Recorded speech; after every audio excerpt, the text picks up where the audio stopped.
laporan keuangan. Yang pertama, jenis dan komponen laporan keuangan.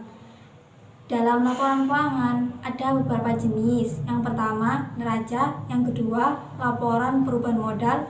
Yang ketiga, laporan laba rugi. Yang keempat, laporan arus kas. Yang kelima, laporan atas catatan laporan keuangan. Dalam neraca terdapat beberapa komponen, yakni aktiva, pasiva, atau kewajiban dan modal. Dan dalam laporan laba rugi terdapat pengeluaran dan pendapatan. Dan untuk laporan arus kas terdapat kas investasi, kas proporsional, dan kas pendanaan. Yang kedua yakni analisis laporan keuangan. Analisis laporan keuangan adalah proses untuk memecahkan kondisi keuangan suatu perusahaan melalui laporan keuangan, seperti neraca dan laporan laba rugi. Tujuannya adalah untuk memberikan informasi yang berguna bagi pengambilan keputusan oleh manajemen, investor, dan pemangku kepentingan lainnya. Dan untuk teknik analisis laporan keuangan ada analisis vertikal, analisis horizontal, penyataan perbandingan, dan analisis rasio, dan lain-lain. Dan poin yang ketiga yakni analisis rasio keuangan.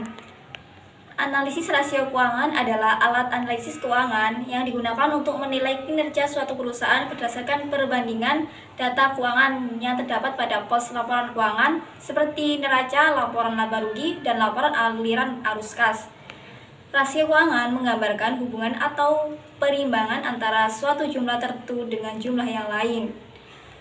Dan macam-macam rasio keuangan ada rasio profitabilitas, rasio likuiditas, rasio aktivitas, rasio solvabilitas, dan rasio pasar. Dengan menggunakan rasio keuangan, manajemen perusahaan dapat memprediksi perkembangan perusahaan di masa depan, meminimalkan risiko kebangkrutan, dan membuat keputusan yang lebih bijak dalam pengelolaan keuangan. Poin yang keempat yakni rasio likuiditas. Rasio likuiditas adalah suatu indikator yang digunakan untuk mengukur kemampuan suatu perusahaan dalam memenuhi kewajiban jangka pendeknya dengan menggunakan aktiva lancar yang tersedia. Tujuan dari rasio likuiditas adalah untuk mengukur kemampuan perusahaan dalam membayar kewajiban jangka pendeknya seperti membayar pengeluaran, tagihan, dan kewajiban lainnya. Dan untuk manfaat rasio likuiditas yakni mengukur kemampuan membayar utang, mengantisipasi kebutuhan dana, meningkatkan kredibilitas perusahaan, membantu dalam perencanaan keuangan. Poin yang kelima yakni rasio solvabilitas. Rasio solvabilitas adalah ukuran kemampuan suatu perusahaan untuk membayar hutangnya dalam jangka panjang, baik melalui sumber daya internal maupun eksternal.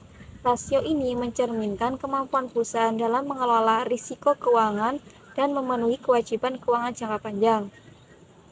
Tujuan rasio solvabilitas adalah untuk mengetahui sejauh mana aktivitas perusahaan dibiayai oleh utang dan untuk mengukur kemampuan perusahaan dalam memenuhi kewajiban jangka pendek.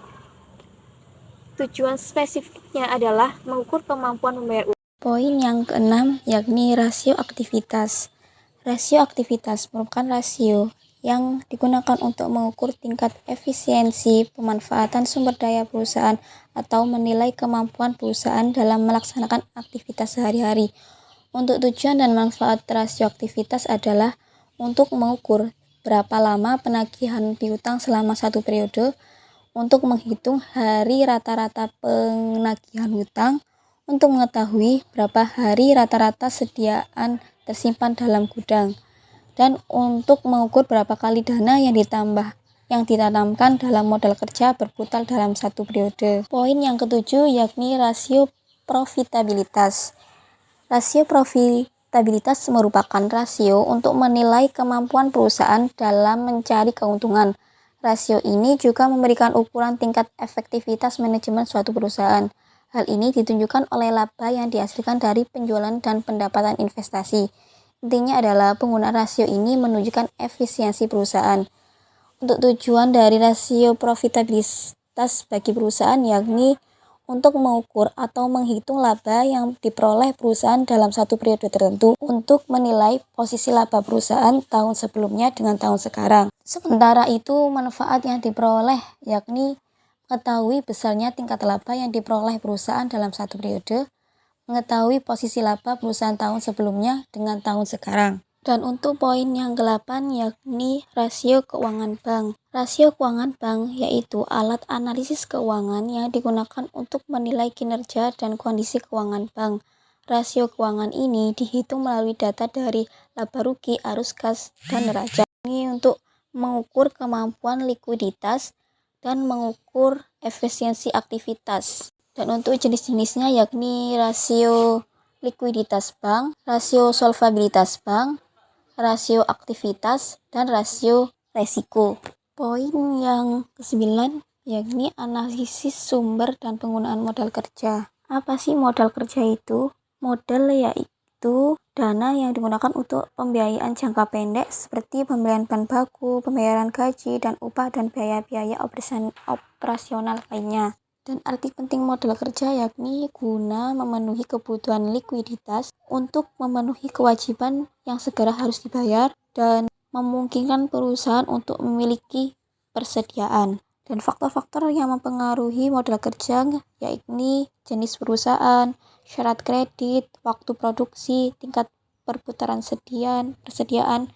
Dan untuk sumber modal kerja yang dapat digunakan yaitu hasil operasi perusahaan, keuntungan penjualan surat-surat berharga, penjualan saham, penjualan aktiva tetap, dan penggunaan modal kerja yang bisa dilakukan perusahaan yakni pengeluaran untuk gaji atau upah, pengeluaran untuk membeli bahan baku atau barang dagang, untuk menutupi kerugian akibat penjualan surat berharga, pembelian aktiva tetap, dan lain-lain. Poin yang ke-10 yakni analisis perkreditan. Apa sih kredit itu? Kredit adalah penyediaan uang atau tagihan yang dapat dipersamakan dengan itu berdasarkan persetujuan atau kesepakatan pinjam-meminjam antara bank dengan pihak lain yang mewajibkan pihak peminjam melunasi utangnya setelah jangka waktu tertentu dengan pemberian bunga. Dan untuk jenis-jenis kredit dilihat dari berbagai segi, yaitu yang pertama dari segi kegunaan yaitu kredit investasi dan kredit modal kerja. Yang kedua dari segi fungsi yaitu kredit produksi, kredit konsumtif, dan kredit perdagangan. Yang ketiga dari segi jangka waktu yaitu jangka pendek, jangka menengah, dan jangka panjang. Dari segi jaminan yaitu kredit dengan jaminan dan kredit tanpa jaminan. Poin yang ke-11 adalah analisis laba kotor. Laba kotor artinya laba yang diperoleh sebelum dikurangi biaya-biaya yang menjadi beban perusahaan. Artinya laba keseluruhan yang pertama sekali perusahaan peroleh. Dan untuk faktor yang mempengaruhi laba kotor yakni perubahan harga jual, perubahan jumlah barang yang dijual, perubahan harga pokok penjualan, perubahan jumlah barang yang dijual. Dan manfaat yang dapat diperoleh dari analisis laba kotor adalah untuk mengetahui penyebab turunnya harga jual, untuk mengetahui penyebab naiknya harga jual, dan selanjutnya untuk mengetahui penyebab turunnya harga pokok penjualan, dan sebagainya. Dan poin yang ke-12 yakni analisis big event point atau titik impas. Analisis titik impas adalah suatu keadaan di mana perusahaan beroperasi dalam kondisi tidak memperoleh pendapatan atau laba dan tidak pula menderita kerugian. Artinya dalam kondisi ini jumlah pendapatan yang diterima sama dengan jumlah biaya yang dikeluarkan. Penggunaan analisis titik impas ini dapat spesifikasi produk, menentukan harga jual persatuan, menentukan jumlah produksi atau penjualan minimal agar tidak mengalami kerugian,